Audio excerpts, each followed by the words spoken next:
ना डोली ना ही बैंड बाजे, मात्र 17 मिनट में दुल्हन ले गए दूल्हे राजा।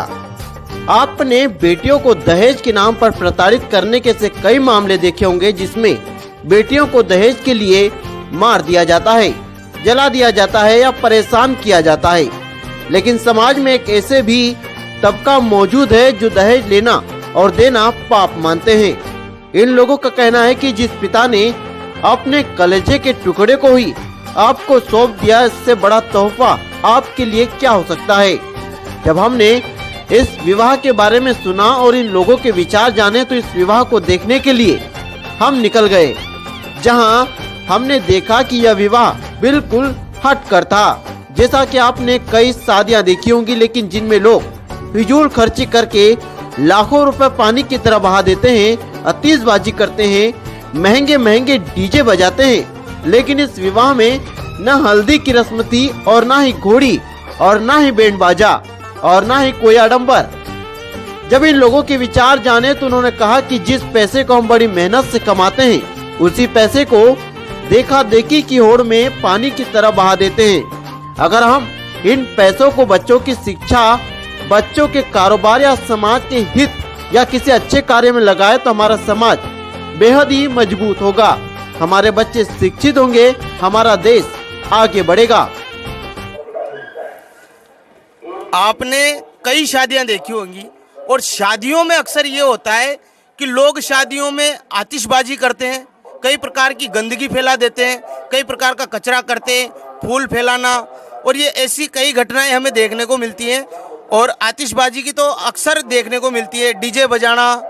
तो हमें जब हमारी टीम यहाँ पहुंची, तो हमें यहाँ पे जो व्यवस्था हमें देखने को मिली वो बहुत ही अच्छी तरीके से है कि यहाँ पे जूतों को भी एक व्यवस्थित तरीके से यहाँ पे बैग में रख के, आप देख सकते हैं इस प्रकार से बैग में रख के उनको रखा जाता है, ताकि किसी के जूते गुम ना हो जाएं और यहाँ पे किसी प्रकार की कोई गंदगी ना हो। कई माता पिता अपनी बेटियों को इसलिए नहीं पढ़ा पाते कि जब बेटी जवान होती है तो उसकी पढ़ाई पर ध्यान न देकर उसके दहेज का इंतजाम किया जाता है, और जिस पैसे को अपनी बेटी की शिक्षा में लगाना था, उस पैसे को दहेज में लगा दिया जाता है और अपनी बेटी की पढ़ाई रोक दी जाती है। हम जो इस शादी में यहाँ पे पहुँचे, तो हमें पता चला कि यहाँ पे जो शादी करवाई जा रही है वो कबीर भक्ति मुक्ति ट्रस्ट के द्वारा करवाई जा रही है। और इसी ट्रस्ट के कोटा जिला के जो जिला सेवादार है वो हमारे साथ मौजूद है। सबसे पहले हम आपको इनका परिचय देंगे। सर, सबसे पहले आप अपना परिचय दें।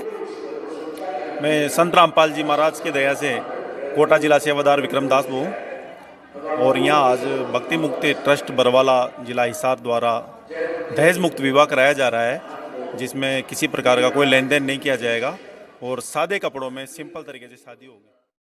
आज हमारे साथ में यहाँ के जो सरपंच है कृष्णा माली जी हमारे साथ मौजूद है। उनसे जानेंगे कि उनकी पंचायत में एक समाज के लिए बहुत ही अच्छा कार्य हुआ है, तो वो कैसा महसूस कर रही है। मैम, कैसा महसूस कर रहे हो आज आप? आज बहुत खुशी का माहौल है।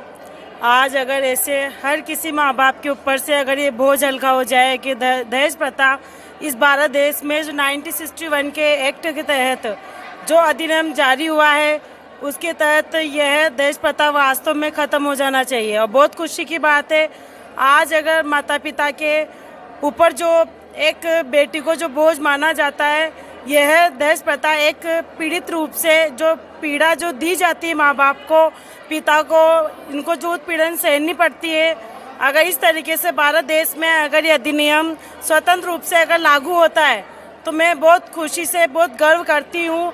हर माता पिता के लिए बहुत खुशी का दिन होता है कि उनकी बेटी आज खुशी खुशी से विदा होती है। ये जो दहेज है एक बहुत ही बड़ी बीमारी है, इसी के बारे में इनसे जानेंगे इनके क्या विचार हैं, और जो लोग बेटी को प्रताड़ित करते हैं और ऐसे जो काफ़ी घटनाएं हमें देखने को मिलती है, इस बारे में ये कहना क्या चाहेंगे। सर, क्या नाम है आपका?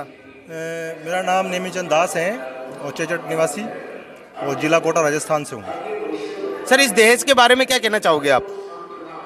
दहेज आज वर्तमान में इतना भयानक रूप, इसने विकराल रूप धारण कर लिया है, जो बढ़ता ही जा रहा है और हमारा जो मानव समाज है वो गर्त में जाता जा रहा है। अब इस दानव रूपी, ये जो दहेज रूपी जो दानव है, इसका सर्वनाश करने के लिए संत रामपाल जी महाराज एक मुहिम चला रहे हैं, दहेज मुक्त विवाह, जो उनकी भाषा में, संत भाषा में इसको रवेणी बोलते हैं। और इस रवेणी के माध्यम से दो आत्माओं का संबंध होता है। एक लड़का और लड़की का विवाह कर दिया जाता है सादा सिंपल वे में। उसने तो पिता को कुछ बोझ लगती है बेटी और न उनको कुछ देना पड़ता है, और एक निःशुल्क एक जोड़ कपड़े में उनको सप्रेम विदा किया जाता है। शादियों में आपने देखे होंगे कि महंगे महंगे जो स्टेज सजाए जाते हैं और कई प्रकार के उनमें डेकोरेशन किए जाते हैं, लेकिन इस शादी के अंदर हमें ऐसी कोई भी चीज़ देखने को नहीं मिली। यहाँ पे बिल्कुल एक साधारण तरीके से लोग जो शादियाँ करते हैं उसमें लाखों रुपए खर्च कर देते हैं, महंगे महंगे सूट खरीदते हैं, महंगे महंगे लहंगे खरीदते हैं। लेकिन आप देख सकते हैं मेरे पीछे जो ये जो नवविवाहित जोड़ा बैठा हुआ है, इन्होंने किसी भी प्रकार का कोई आडंबर नहीं किया। मात्र ये जो साधारण तरीके के जो कपड़े उन्हीं में ये यहाँ पे बैठे हुए हैं। यहाँ पे नवविवाहित जो जोड़ा है उनसे भी हम जानेंगे, उनसे पूछेंगे कि इस विवाह को करने की प्रेरणा इनको कहाँ से मिली। सर, जो आपने आज जो ये दहेज मुक्त विवाह जो किया है, इसकी प्रेरणा आपको कैसे मिली? सर सत साहेब, हम संत रामपाल जी महाराज के शिष्य हैं। उनसे हमने नाम उपदेश लिया हुआ है, उनका ज्ञान जाना है, उन्होंने हमें सदग्रंथों से अवगत करवाया और उन्होंने जो बताया सब कुछ फिजूल खर्चा ये सब सारी चीज़ें घोड़ी बैंड बाजा बनाती, एक दिन का राजा बनने से अच्छा एकदम सिंपल तरीके से शादी करो, उन्होंने ऐसा ग्रंथों में लिखा हुआ है। आज दहेज के नाम पे बेटियों को प्रताड़ित किया जाता है, जला दिया जाता है, मार दिया जाता है। कई प्रकार की ऐसी घटनाएं हम मैगजीन के द्वारा पढ़ते हैं, टीवियों में देखते हैं। तो उन लोगों को क्या संदेश देना चाहोगे आप? मैं यही संदेश देना चाहूँगी कि संत रामपाल जी महाराज ने ऐसा ज्ञान बताया कि सब ऐसी शादी करे दहेज मुक्त। ये था हमारे साथ में नवविवाहित जोड़ा चेचट से, जो कि यहाँ पे एक दहेज मुक्त विवाह इन्होंने किया और समाज में एक बहुत ही अच्छी मिसाल कायम की है। कैमरामैन जानू वर्मा के साथ Mahesh Kumar, news India A9, Ramganj मंडी।